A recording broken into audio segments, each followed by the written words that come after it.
The broadcast is now starting. All attendees are in listen-only mode.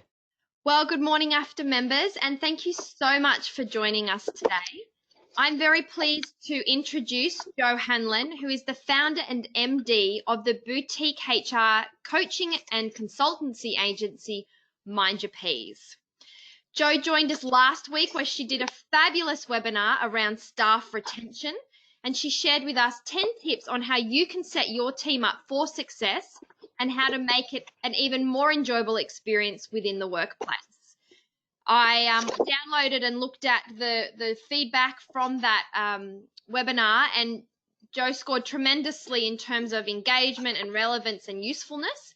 And so I have no doubt that today's webinar around effective communication with teams will be equally as enjoyable. So Jo, thank you so much for joining us today. I can't wait to hear about how communication will help teams be effective and efficient. And I think I'll hand over to you to take us on and just be mindful of shuffling those papers so that we can hear your amazing information. Thanks, Jo. Thanks, everybody, for joining us again. And for the new people who I haven't met before, lovely to welcome you. I'm feeling like this is one of those regular radio shows, Jo. Every week we get on and have a chat. So Thank you. I'll just mention for everyone that we are recording the webinar and it will be placed on the AFTER website, and we will also PDF and put a copy of the slides up. So if you want the recording or the slides, they will be available for you after the webinar. Great, thank you. Thanks, Jo. And yes, as I mentioned before, I do use notes because otherwise I get distracted and go off and end up talking for hours. So what I'll try and do is minimise my my note shuffling, but if I do, please forgive me. Okay, so today we're talking about effective communication within teams. Oh, and before we go on, thank you so much again for the feedback that you are providing. As I've said on the webinars before, it's really important for me to make sure that the information I'm providing for you is relevant and that it's adding value to you. So thank you for those people again who contacted me personally on LinkedIn and also left the feedback on the feedback sheet that Jo sent around. So please, I just ask you to do that again because that really does add a huge amount of value. Okay, so let's jump in. Effective communications within teams.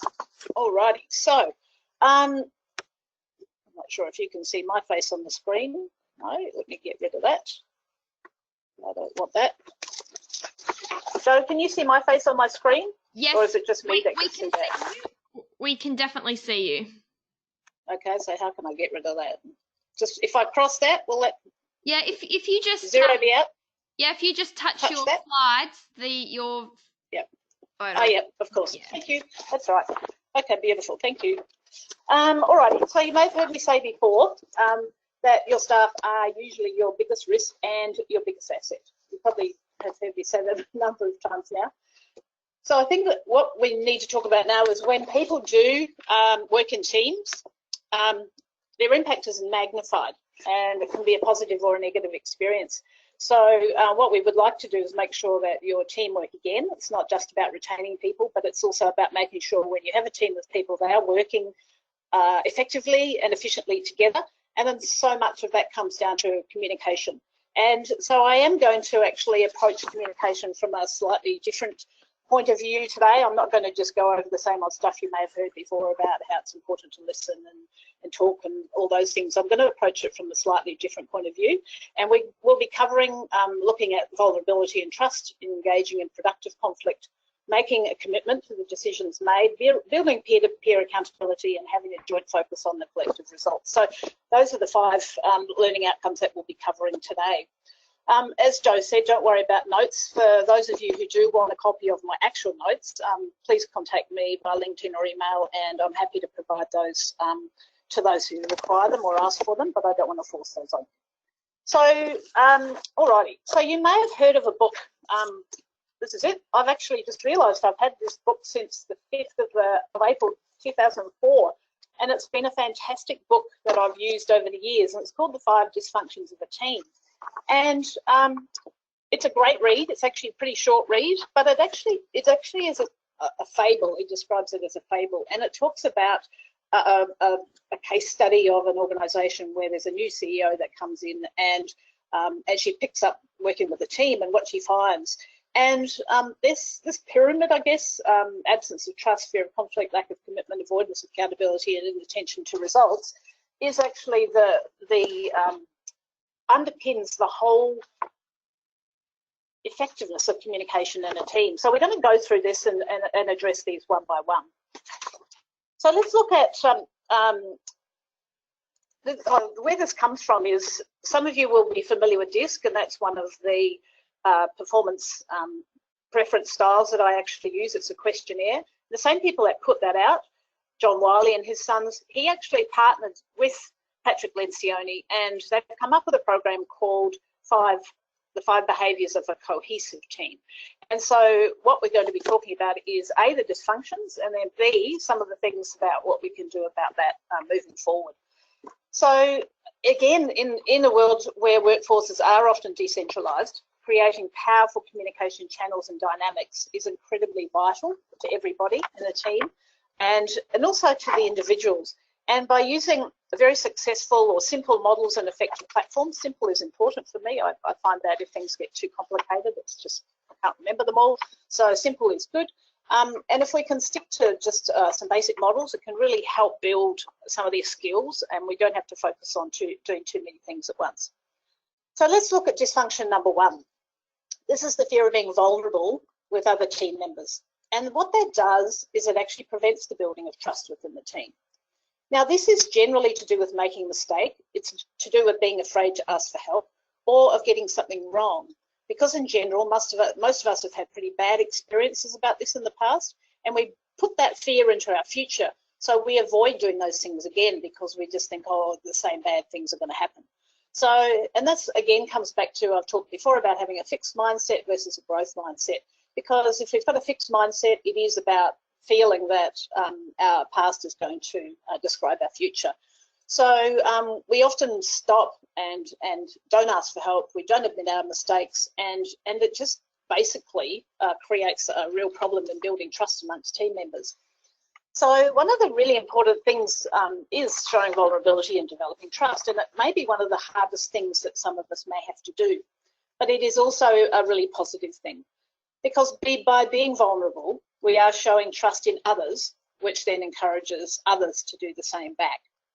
So a couple of webinars ago, I touched on the concept of what creates a psychologically safe workplace, and being appropriately vulnerable, and I mean appropriately vulnerable, is one of the building blocks of that practice, as it does allow others, and it models behaviour that your team can go, okay, well, if my boss is prepared to say they need some help, or gosh, I made a mistake this time, what can we do about preventing that in the future, then it encourages others to do the same thing.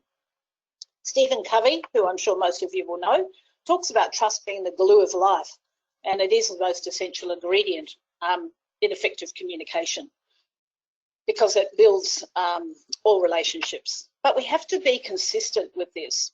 And other values such as integrity, which is saying what you mean, being honest, keeping confidences unless it is unsafe or illegal to do so, and keeping your word are also basic ways to keep trust or build trust.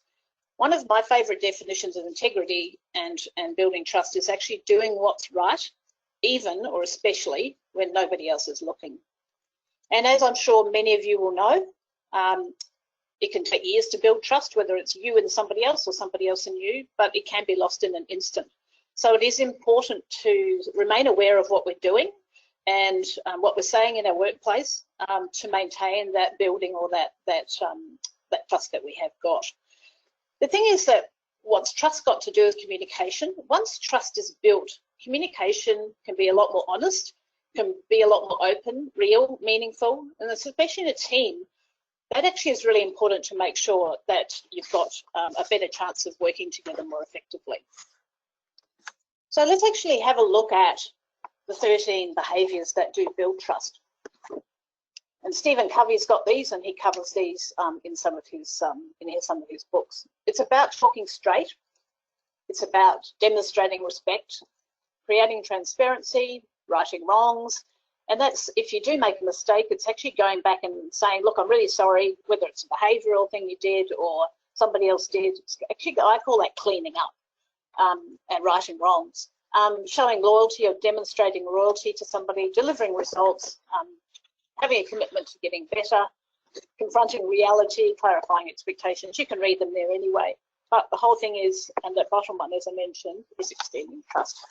So if we look at that pyramid that we talked about at the beginning in the first slide, the basic tenet is building trust. And if you don't have trust, it's going to be really hard to follow through on any of these other steps in the pyramid that we've talked about. So let's jump to this one. Now we're going to spend a bit of time on this. Fear of conflict.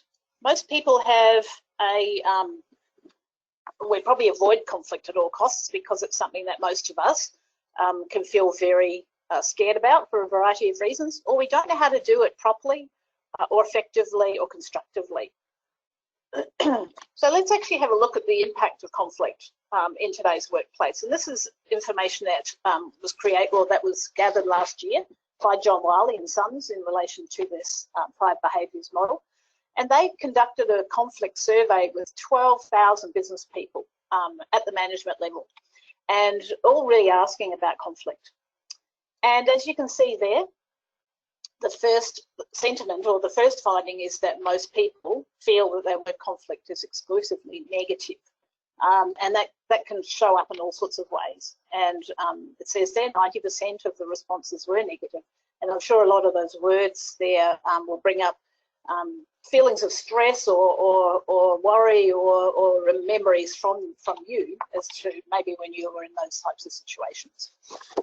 The second point was that conflict presents a real drag on workplace efficiency. And essentially most people, 70% of managers, said that conflict negatively impacts efficiency. And again, we all know when we've got conflict that's destructive or negative in the workplace, that can really impact the cohesiveness of the team. It can really impact the way we interact because we end up being either defensive or aggressive, or we avoid, we hide, you know, and it's just not good. And the other thing is when I work with my clients, so many of them tell me how much time they actually have to spend dealing with conflict in the workplace. That's a really negative way. It's taking a huge amount of energy away from focusing on the good stuff and what you want to build, rather than focusing on the bad stuff. And that I know the number of my managers, when I talk to them, they report coming to work and they feel physically sick, or they have a churning feeling in their stomach all the time, they can't sleep, and it takes up, you know, an enormous amount of headspace as well. So conflict can be at work, I'm talking about in this situation, can be really destructive. And the worst thing, again, that comes to conflict fueling employee turnover. And we touched last week on different ways to attract and retain staff. But if we do have conflict or negative conflict in the workplace, there's no doubt that we just want to leave. And when we're out of there, it's a lot easier. We feel a lot better. Now, often if you're the boss and you can't leave, because there are a lot of bosses that experience, or managers, whatever, leaders, business owners that experience conflict from their team, and it's pushing up as well as pushing down. So it actually doesn't matter which direction it comes from. So, and that leads to, as it mentions there, the job satisfaction data. So let's have a look at the different types of conflict and what type of conflict might be just right. You know, the Goldilocks dilemma, too much, too little, or not enough. So what's happened here is that Patrick Lencioni, the writer of that book again, he's created a conflict continuum, and he talks about constructive and destructive. So you've got your artificial harmony, which comes from constructive, and I'm sure again you've all either experienced that personally or you've seen other people where they just won't tell you what's really going on because they're worried about upsetting people, they're worried about breaking harmony, so everything's sort of cool, calm and collected. But the reality is that there's still not the same engagement and effective communication within the team because people are avoiding talking about the things that really matter. But then at the other end, we've got the really negative stuff which ends up causing a lot of personal attacks, personal grievances, and people feeling really upset with each other and also ending up in a lot of outbursts.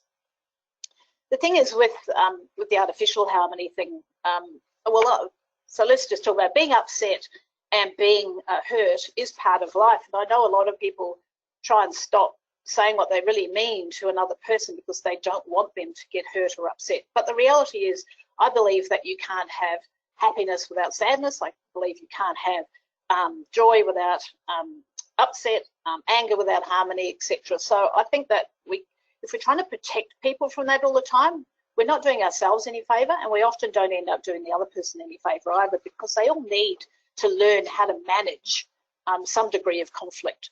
And I think it's really important. I know personally, in our household at home, for example, I never ever saw my mum and dad fight, but then they broke up, and I'm like, how did that happen? We never saw that coming.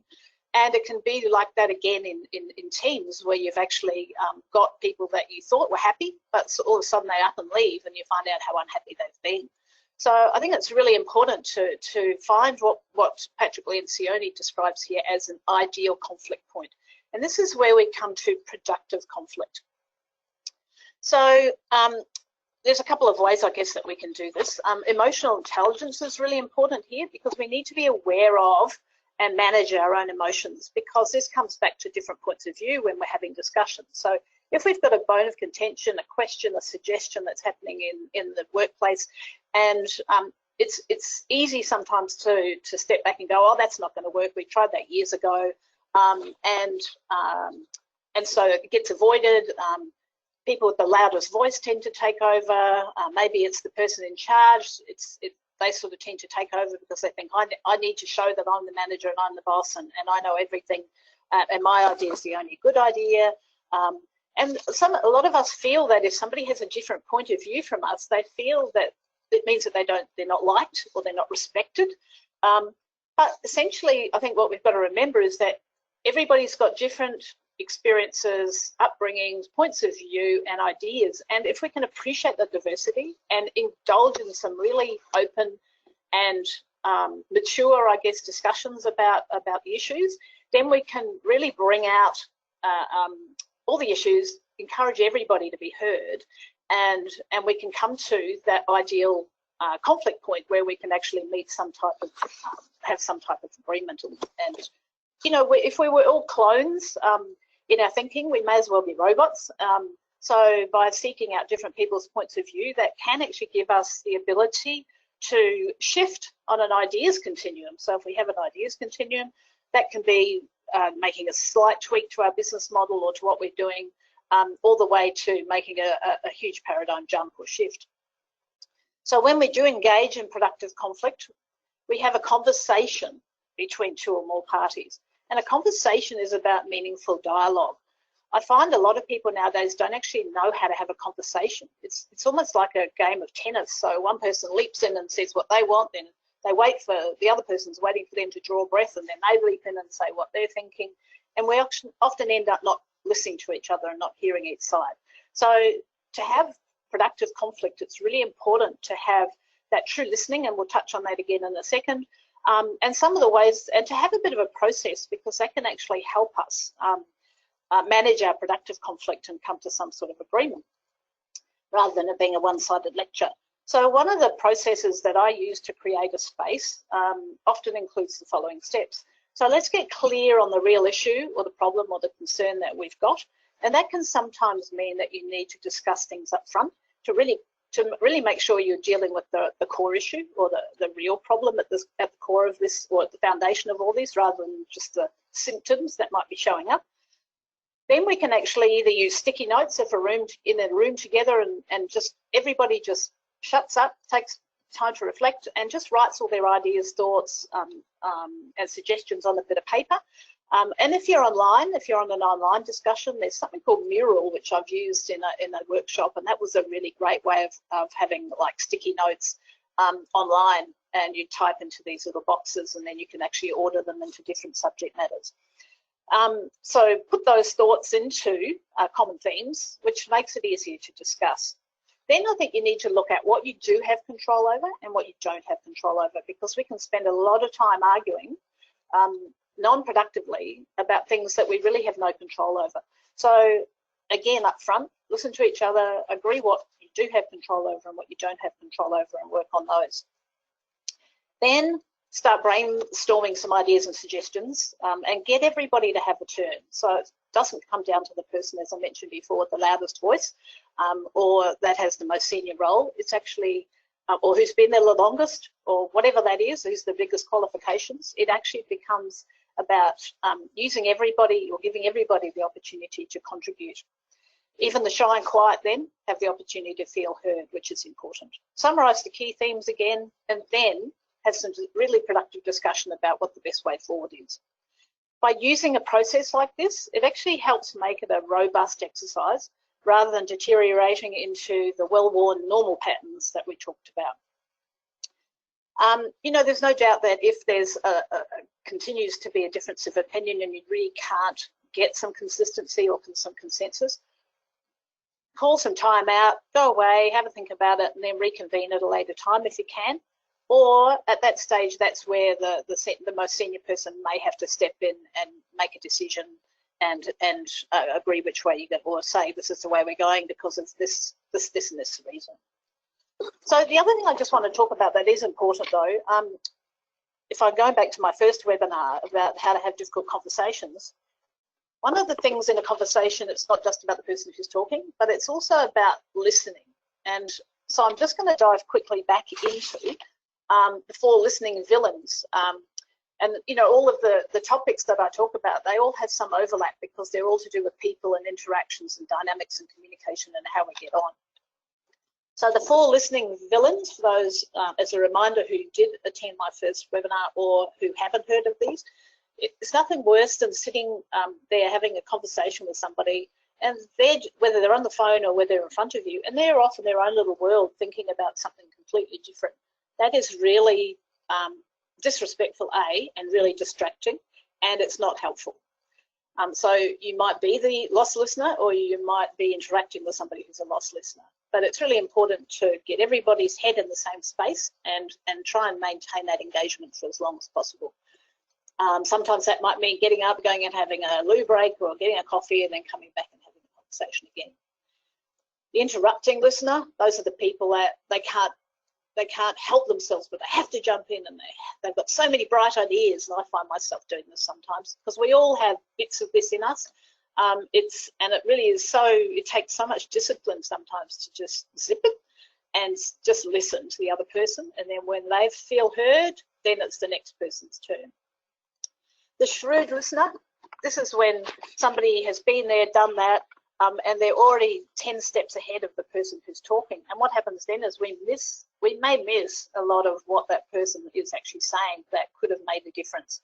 So the shrewd listener is about making assumptions, jumping ahead, and again, that can be where a lot of disagreement and conflict starts. And then you've got the 4th listening villain, which is the dramatic listener, and those are the people that every time you say something, they go, oh really? Oh my gosh, tell me more, and they get so bought into the story and so stuck on things that are happening that you can just end up going down all sorts of rabbit holes. So as a reminder, as part of good communication and as part of productive conflict, it's really important to be a good listener and to practice deep listening.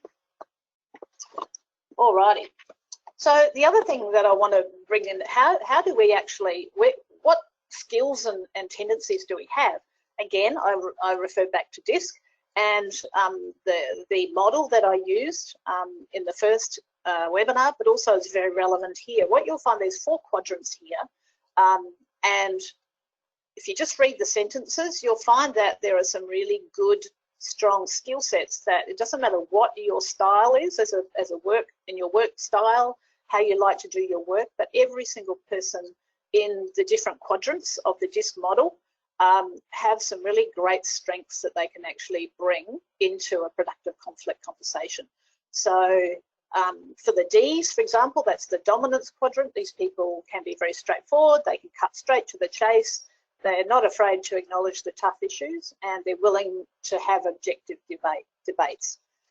People in the I segment, which is the influence segment, these people communicate with empathy and care for the other people. They also encourage open dialogue, but it seems to be a lot more empathetic. They also provide reassurance because they're thinking of the people, and they also may come up they may be the ones that come up and say, well, you know, how are you feeling about this, and bring out the emotions. People that are in the steadiness quadrant, the S quadrant, these people show flexibility. They're always, again, looking out for people's feelings. They're very tactful. They listen to others, and these people will always try and negotiate for compromises. So they're the supportive and the real listeners, and they like to also take things a little bit more slowly and listen. And then on the C side, the conscientious people, these people, they're the ones that want to drill down, find out all the detail. They want to sort issues out. They want to give people space. They don't want to have to indulge in endless discussions, but they actually just want to focus on the facts and can help take the emotion out. So if you've got a team of people with real mixed styles, this is a great way of utilising people's strengths to have a really good, productive conversation. So again, we all have the opportunity to contribute and make a big difference. I think that one of the things, though, one last comment that I would make on this is, I guess most of you would have heard of this before, assuming something makes an ass out of you and me. And it's really important to be aware of not making assumptions. Again, if we are the shrewd listener and we're jumping ahead and we think that we all know what the answer is already, we do assume a lot rather than actually checking and asking further questions. And so it's really important when you do have a discussion and you sort of feel like you've got a whole lot of things out on the table. We talked about the elephant in the room and all the elephants in the room, and you feel like you've got some common way forward. It's really important to stop at the end of the discussion and make sure that you are all very, very clear on the same picture moving forward. Because so often when I go in, especially if at the end we're rushing because we've got to go to another meeting or we've got to rush out for lunch, or a customer comes in the door and we want to make sure we're there for them. If we're in the office situation, often we can leave and it sort of feels a bit undone, and not everybody has the same understanding. And this is where clear communication is critical to making sure that we all know what we're talking about, we all have a common understanding, follow up with an email, have an opportunity to come and ask questions for anybody again later on, because that'll make sure that it'll increase the chances of everybody being on the same page. Alrighty, so the next dysfunction is lack of commitment. So what does this mean? Lack of commitment occurs when people walk away from a team meeting or discussion, and despite agreeing on the decisions made verbally, there's still resistance inside. So have a think about that for a moment. When you last had a discussion with a group of people and you walked away and you went, okay, that's the decision we made, but I still don't feel comfortable with that. I still don't feel like I was really heard properly, or I still disagree. So, you know, if that's a really important decision for the business moving forward, but you've got team members or you're finding that you're not committed to that decision, then that's unfortunately still going to show up again. And essentially, usually it ends up in behaviour, bad behaviour, I suppose. And it shows up in a mixture of things. Generally, teams or team members that fail to commit continue to ask questions. They continue to, I guess, just it's a bit like white-anting. I call it white-anting, and it's also a bit of passive-aggressive. Yeah, okay, we agree to that, but personally, I don't agree with it. I'm not going to do it. So, you know, that sort of thing really breeds continued discontent. It means that teams really aren't operating as a team. And what happens is that the discussions and the points just keep on coming up. So if I think about this when I'm working with my clients, that's what seems to happen. The managers come to me and they say, we discussed this last week, but what I'm finding is there's still one or two staff members that aren't on board, and you know we keep talking about this. And I thought we'd talked about it enough. I thought we'd moved on. But we keep coming back and circling back to the same discussion. And if I think about that years ago, one of my managers was not particularly good at articulating, and over a 3-year period, pretty much every time we got together, the same issues came up and the same frustrations, and a lot of people just basically move on. And it makes it very difficult for anybody to commit to that united teamwork and moving forward. People lose respect or confidence in their leaders as well. What's happening at the moment, a volunteer organisation my husband belongs to is suffering from this big time right now. Some key decisions were made around the return to work COVID safety plan. There's been no discussion, there's been no explanation. It's just, here you go, this is what's happening. And a number of the volunteers in this group are quite elderly, so there's major concerns either for them or for people at home. So the leader isn't communicating, there's been no forum for discussion, there's been no opportunity to ask questions. So what's happening now is the team is drifting apart. There's a lot of disengagement. People are going, oh, we've done without this in our lives for the last 4, 5, 6 months. It's really not that important. I don't have the time anymore, so I'm leaving. For volunteer organisations, for example, let alone businesses and workplaces, that's actually a really destructive and thing to happen. So the more opportunity you do have for that productive conflict, for that building the trust that we've talked about, the more opportunity you are going to have for people to jump on board, to commit, really commit, and to support each other as a real team to work together. So once decisions have been made and you've got a common understanding, then the stakeholders do need to make a commitment to that decision. And if they don't, maybe they need to think about going. Because white-handing and undermining should not be tolerated. If there's been a really good discussion and if everybody's had the opportunity or a number of opportunities to contribute, but you're finding that they're still not on board, then it's a really important time to go to that person, to have a one-on-one conversation with them and say, what is happening here? What's going on? Why aren't you on board with this commitment that the rest of the team have made? Because with you not being part of that, it's really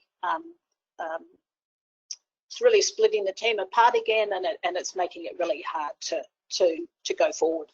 So another way of doing this is to also make sure that when you have made a decision on a project or on a key performance indicator or a situation, make sure that when you do have ongoing meetings, that item continues to be on the agenda. People continue to discuss it. They continue to communicate about it. They continue to discuss how they're going about achieving that, and really communicate clearly and demonstrate their commitment to being on the same page as everybody else. Because it's again, if it's so important that you spend a lot of time and then nobody talks about it for 6 months, then people go, was it really that important? Why did we spend all that time? Energy flows where attention goes. So the more you can keep your attention on the outcomes or the goals that you've discussed and you agreed upon, the better chance you've actually got of making it happen. So the next part of the pyramid that you may remember is dysfunction number 4, which is the avoidance of accountability. When we accept, oops, taking my page away too quickly. Once trust is built, conflict is dealt with, and commitments have been made to do what needs to be done, then accountability comes into it. And it's multi-layered.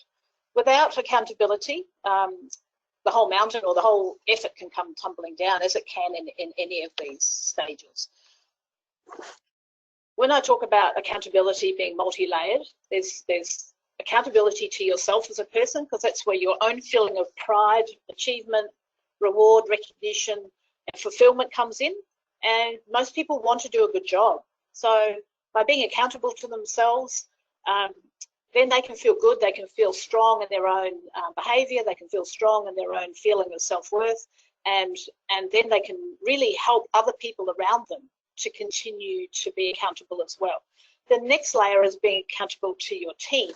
And that's even if you're working in your own little corner of the office or in your own piece of workflow, it's really important for everybody to understand what piece of the puzzle their role and responsibility contributes to the whole workflow of an organisation.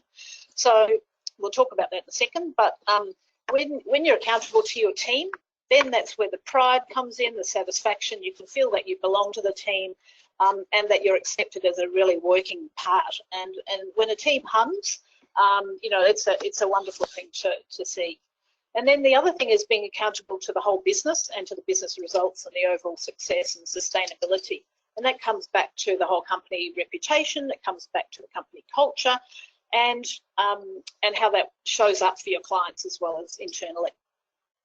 So if you have a cohesive team who are working for the common good, you should be committed to keeping each other accountable. Now, this doesn't mean that when somebody has let you down, or somebody hasn't got something to you at the time they promised to get it to you, it's not about making them embarrassed in front of everybody else or telling each other off or telling each other what to do. It's actually making sure, as I mentioned, that we all understand that by us doing what we've promised to do or what we're accountable for, then it allows people downstream from us in the workflow to get their job done. So what's really important is to establish what's the end result and then work backwards from that, from a time point of view. You know, we need to get this report done by Friday. So this person needs to have their piece done by Thursday, as an example. The previous person needs to have their piece and their information gathered by Tuesday and delivered to that person. You see what I mean? So it really needs to be what's the end result and what's the accountabilities or the dependabilities. It's like it's basically a project management scenario.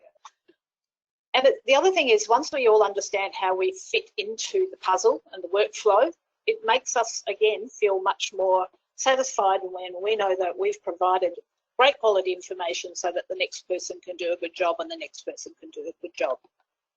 That's where it's really important to come back to things like clear roles and responsibilities and everybody understanding who to go to for what. So when we're keeping each other accountable, we also need to give each other permission to keep each other accountable. And essentially, if we don't do that and we don't have any clear plan of action, that's where everything starts breaking down again, as we talked about. So if we can clean up our own messes and if we can't get something done by a certain day, it's really important to go up front to the next person in the chain and say, look, I can't get this done by 5 o'clock today, but I can certainly do it by 8 o'clock tomorrow morning. Is that okay? You know, I'm not telling you anything you don't know probably, guys. Again, as always, I'm just bringing it from your unconscious maybe to your conscious. So, and reminding us maybe how the importance of some of these, because when we communicate with each other, then it doesn't come down to blame. It doesn't come down to, well, she didn't do it, so I couldn't do it. If we're upfront and we're accountable, we help each other to remain accountable and get things done. It also helps us from feeling picked on or having to be defensive or persecuted. And if we think about the ultimate purpose of our business, which is often should be our client and what their experience is going to be, when we have those in front of us, then again, we can work backwards and if things do go a little haywire, have a debrief about it, work out what went wrong and what needs to be put in place to fix it. This is the next slide is so this talk about responsibility, accountability, and taking ownership. Okay, this is a really lovely model that I use with a lot of clients. I call it the above the line and below the line model. And it's really it can be used in good effect with a group situation or one-on-one meetings. And if we have an issue, a gripe, what I recommend to people is they have a meeting and they say, right, let's go below the line. Below the line is let's unpack all the problems, the issues. It goes back to the productive conflict again. Let's talk about what happened, what worked, what didn't work, and let's just unpack that. And then once we're clear on all of that stuff, we come above the line and start looking for solutions. Now, what often happens, especially if we're on that artificial harmony end of the conflict continuum, we rush straight to the solution because we want to make people feel good, or we want to protect them. We may be worried for them, or we may be worried how their mistake is making them feel, or how they're feeling about their mistake. So we try and save them. But rather than saving everybody, let's go back. Let's talk about what worked, what didn't work, and get it all unpacked so that we can come back above the line and actually think about our solutions and way forward. The reality is, with this Lencioni pyramid that I'm basing my discussion on today, or my webinar on today, it's not a one-way track. We don't go 1, 2, 3, 4, 5, and that's it. No, we go 1, 2, 3, 4, down to 1, up to 2, up to 5, down, blah, blah, blah. So it's something that we need to continue to keep working on with different situations. But if we use that model as a way to, again, have a process to work up and down issues, then it increases the chance of success again. So the other thing about using an above the line, below the line model, if you have to give somebody some feedback, whether it's in relation to the behaviour that they did not being in alignment with your company values or their own personal values or your personal values or whatever, rather than saying to that person, oh, you did a terrible job or you made a big mistake or whatever, you can say, look, that behaviour that I just saw, maybe it's you're rude to a client. You know, we've got a value of clients come first in our business. When you responded the way you did to that client, that was really out of alignment with our value of client first. So let's have a look at what went wrong there. What information didn't you have? Why did you feel the way you did? What made you respond that way?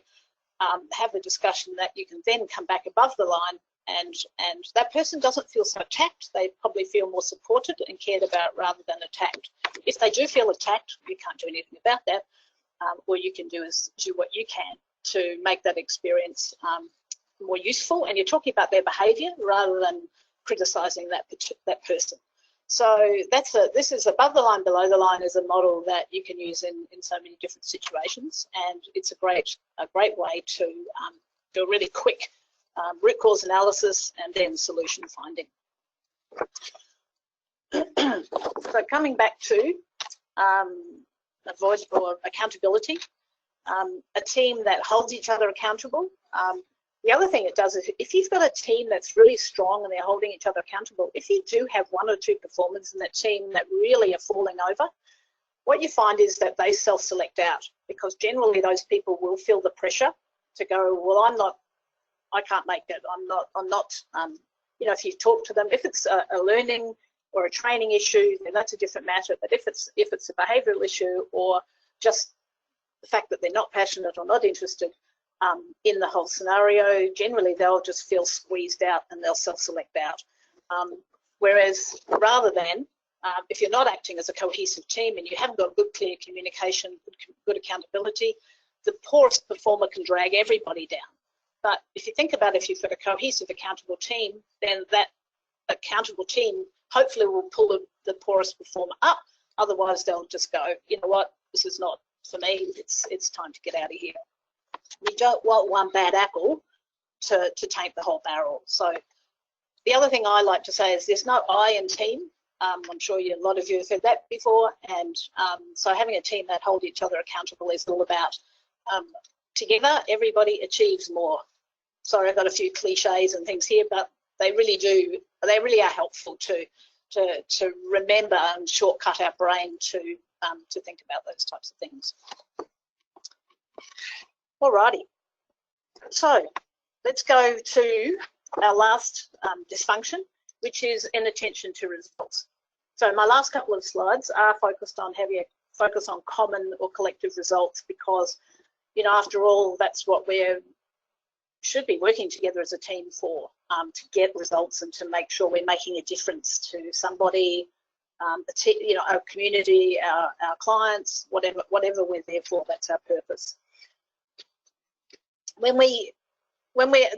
I mentioned earlier, there aren't too many people who want to do a bad job for any length of time, unless they have a personality disorder or are very angry and want to punish somebody. And I do know of a really sad case I heard of yesterday where an outgoing CEO made a decision at 2 a.m. on the morning of her last day to go out and buy a property on behalf of the organisation that she was part of. And then she just walked out the door, basically. So now the business has only just found out, this is 3 weeks later, but this is what the CEO did. Now they're trying to clean that mess up. So one of the things I would say about that is, as an aside, make sure that if people are going, you make sure that they're not in a position to have access to data and information that they shouldn't have access to, and make some major decisions that can have an impact on the organisation. But generally, people want to do a good job and they want to focus on good results. And when we act as a team and care about everybody else in the team and are united on the purpose of why we do our work, we do strive towards the common goals, and we celebrate everybody being successful internally and externally. And the good thing about that is when you've got a team that works well, when you have got a team that works well, then everybody is focused on the results and what they're wanting to achieve for the whole business. I got carried away and talked to you rather than using my slides, but you'll get these.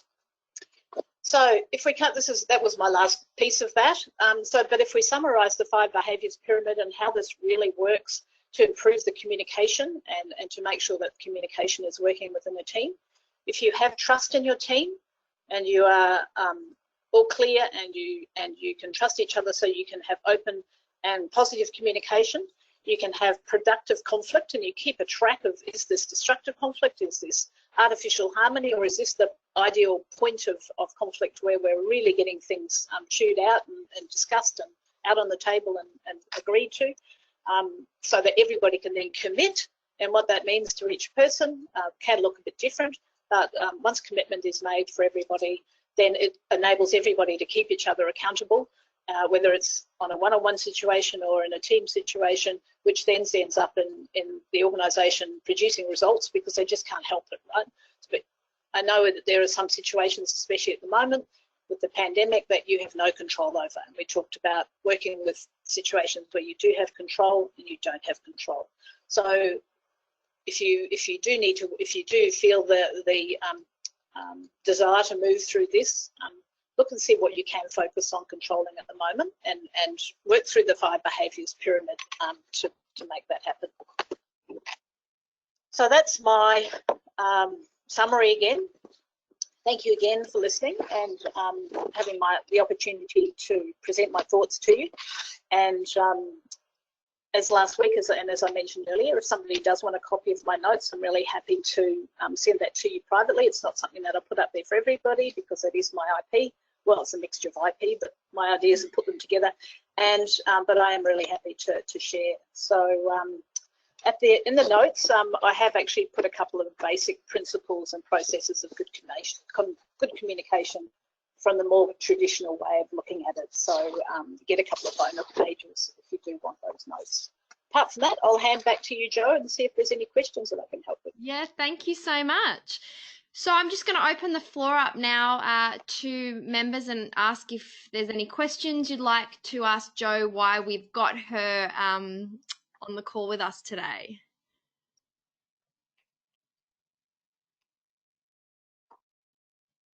Got some nice comments coming in, so thanks, guys. I clearly enjoyed it. Really informative. Lots to think about. Thank you. That's great.